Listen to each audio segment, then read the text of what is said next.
everybody? Welcome back to Matter of Facts. Today we're going to do another tabletop review. For those of you that saw my blog article, I'll post it in the show notes. Go take a look at it. I hate 1911s. Kind of tongue-in-cheek. I mean, I own one. I love the things. But I hate what they do to a new shooter. And fortunately and unfortunately, this was my first one. This was my first handgun, my first firearm I purchased.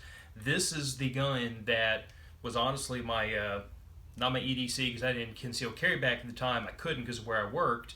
But this was my truck gun for years and years and years. And somebody's going to gasp and cover their mouth because this is a Kimber. And that's going to draw a couple of different reactions from everybody. But let's get the camera up top, look down at the bench, and we'll get into it. Alright, now, the reason I say this is going to draw a few different reactions is because Kimber has kind of a checkered name in the gun community.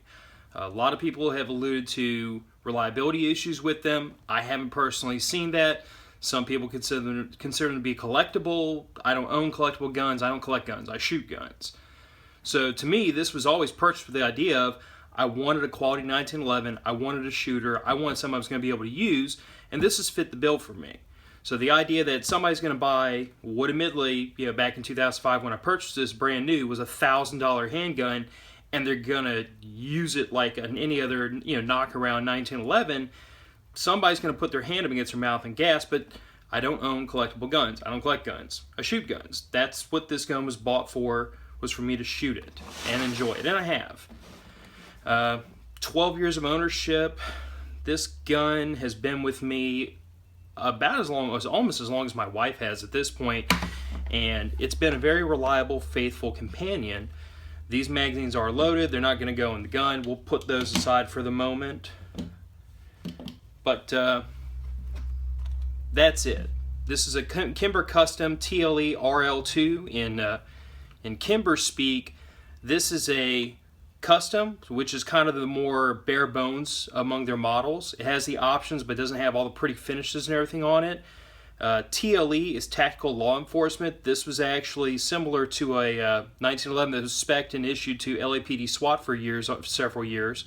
And RL2 is, this gun has the accessory rail machined straight into the dust cover. 2 meaning this one actually has a firing pin block. So that is also going to kind of draw some different reactions. And this gun's also one of Kimber's external extractor guns, which is going to draw more reactions. We're going to get into a lot of this. Real quick, this is the case. This is all the junk that comes in the case. So here we have the factory grips, which I swapped out. The factory mainspring housing, which is plastic. It honestly never bothered me. I don't know why everybody freaks out over it. Some extra grip screws, barrel wrench, the tools and everything to service the laser grips that are on the gun, and just your usual miscellaneous gun bric-a-brac. Really nothing special or noteworthy there. But the reason why I say this is going to draw a few different reactions is because Kimber has been heavily panned for the use of this external extractor. A lot of the external extractor guns were not terribly reliable from what I'm told. This one never gave me a problem. Kimber, for years and years, and I'm pretty sure they still are actually, if you send one of the external extractor guns to them, they'll rip the slide off and they will put an internal extractor slide onto your gun. And they do that, to the best of my knowledge, free of charge. They might charge something now because this has been years later that they were doing this service. I never did it because the gun never gave me problems, and I don't see the need to send a gun back to the manufacturer that's doing what it's supposed to do. But the gun wasn't terribly cheap. I think I got it for about $950 back in 2005. I just come back from Iraq, and I felt like I deserved a little congratulations not getting your head shot off present, and this was it. I did put a Surefire X200 on. Right now I think we're up to like the X3 or the X400, but this was Surefire's brand new weapon light back in 2005 when I bought the gun. I also put a set of Crimson Trace laser grips on it, which, I mean, for those of you that are a big proponent of having a laser on a handgun, I don't think this is a bad way to go about it. When you have a good combat grip, and let's go ahead and check clear real quick. When you have a good combat grip on the firearm, that laser is nowhere near where it's going to be obstructed by your hands, so not causing a problem. The the pressure pad to engage it falls right underneath the finger. So again, if you have a good grip on the firearm, you should have no trouble getting that to light up. And the Surefire X200 works just like the X300s do now. Push on one of these little posts, we get the light on, twist it, and it'll stay on. But this is not a review of a Surefire weapon light, this is a review of a firearm.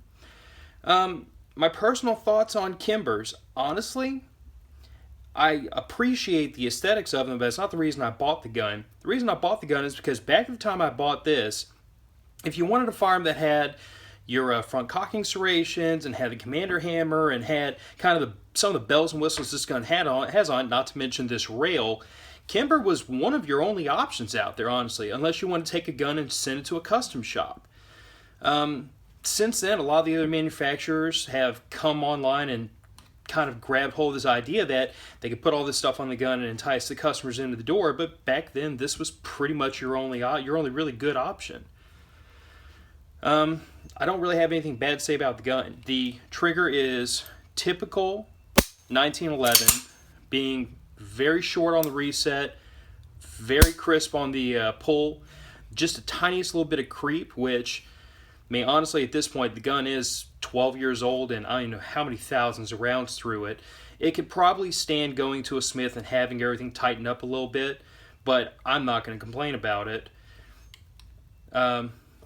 Slide to frame fit is just now, after all the rounds through, it's starting to show a little bit of play, but if you give it a good shake, you don't hear anything.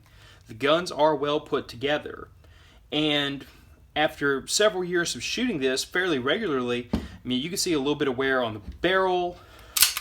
We can see a little bit of wear from the front bushing up here on the barrel, but you're not seeing any peening or anything that would indicate that the gun is not behaving like it should. You're just seeing really just signs of use, and the gun has been used. And the one thing I will say is that in all the years I've been shooting this, the accuracy hasn't fallen off a bit. This gun's still more accurate than I am after 12 years of shooting it. It's typical 1911 though. I mean, if you don't like heavy guns, you're not going to like this one because it's not exactly a lightweight firearm. This is all steel. This is a 5-inch government model.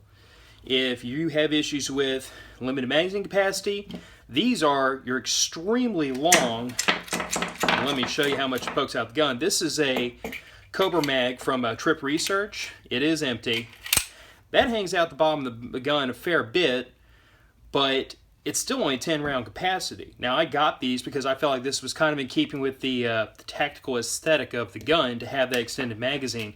You can get Wilson Combat 8 rounders that don't poke out as much if that's what you're looking for. But let's call it what it is. This is a 45 caliber, full size, all steel, single stack handgun.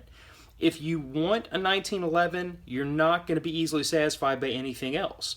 If you want a Glock, you're going to hate this. And that's really all there is to it. You're either going to look for a 1911 or you're not. And if you're not, then I'm sure you have reasons not to, and, you know, go ahead and do whatever makes you happy. The reason why I said I hate this gun, I hate 1911s as a whole, I said in the article, and I'll lay it out very quickly here, is because this gun, in my personal opinion, promotes some of the worst shooting habits I have developed. And it took years of shooting other guns to realize I had bad shooting habits. When you have a trigger this short and this direct, you can develop really sloppy trigger slapping habits, and the gun completely overlooks it and still puts around roughly where you were aiming. When you have kind of a limp wrist or not the greatest grip in the world, a really heavy, longer firearm like this is going to tend to keep the barrel down. So, 1911s are a great gun for a beginner because they forgive a lot of your traditional bad shooting habits, but at the same time, I don't want to say promote them, but they certainly mask them. So if this is the only firearm you own, I would encourage you to go out and find another gun to practice with.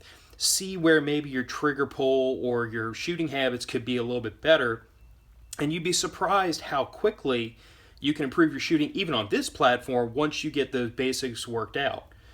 But I have to tell you honestly, for a range gun, for a defensive gun, for a go to hell and back gun, I really have a hard time overlooking a 1911. It's a century-old gun design.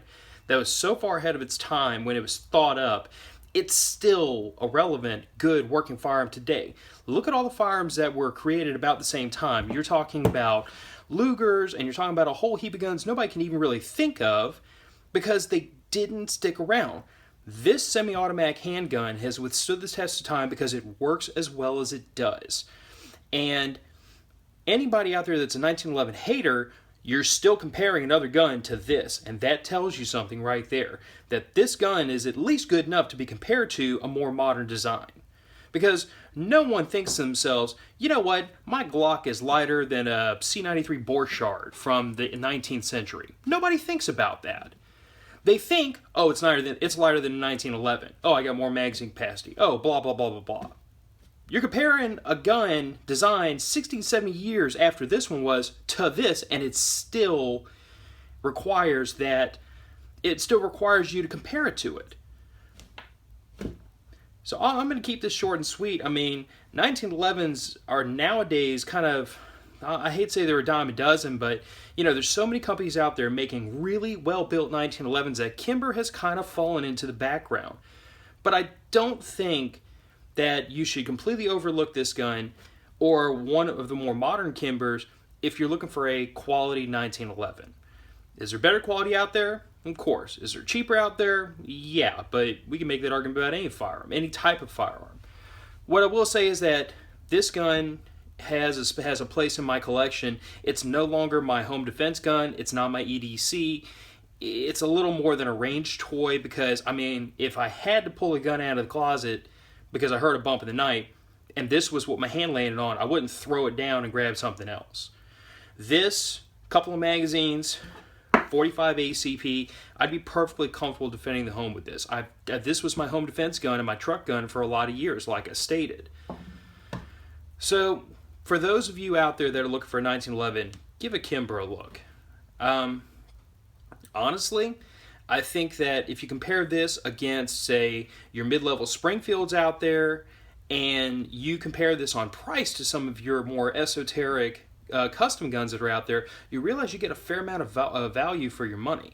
But you're also getting a lot of different features and everything in the gun that you're going to have to go pay a smith to add to a lower level one. And if you compare this against something that's in the cheaper vein, like maybe Rock Island, which is not a bad 1911, but it's not, I've handled one and it's not assembled with the same care and the same tolerances that this was. But at this point, after 12 years and I don't know how many thousands of rounds, this gun's just about at the point where it could stand to be torn down, details stripped, and maybe have all the springs replaced. And if I wind up doing that on my own, there will probably be a video involved in it because this gun's got a lot of different stuff going on the inside. I actually replaced this back strap with this magwell myself and accidentally let the sear spring jump out of there. And I had to give myself a really quick crash course on how to reassemble a 1911 fire control group. It's tricky. It's not impossible, but it's not a Glock. But I'll round this out on that note, guys. If you want to support the show, if you want to help me out, throw a couple of pennies and dollars at the tip jar. There are links in the show description for how to support the show. We are an Amazon associate, so you can shop on Amazon, use one of my links, and I will get a little commission off of it. It doesn't cost you a penny. If you want to see more content like this, I'm going to ask you subscribe, you like, you share, you tell your friends about it. And if you want to see something from me that you're not seeing, go into the comment box and let me know, because this show is, I mean, it's more fun for me if I get some listener participation. It's more helpful for y'all if y'all get input into what exactly I'm demonstrating or showing. So if you put in the comments, you're going to get a response, and the show will move in the direction y'all asked me to move it. But y'all take care of each other out there. I'll see y'all around. We're going to try to keep these videos coming in the near future because work is sending me out of town for a few weeks, so I'm going to try to get as much done between now and then as possible, but I might be scarce for a little while. I'll still be on social media. Links to my Facebook page are down in the comments if you want to get in touch with me, or if you want to go straight to the blog. That's not a bad way to get a hold of me either. But y'all take care of each other, and I'll see y'all next time.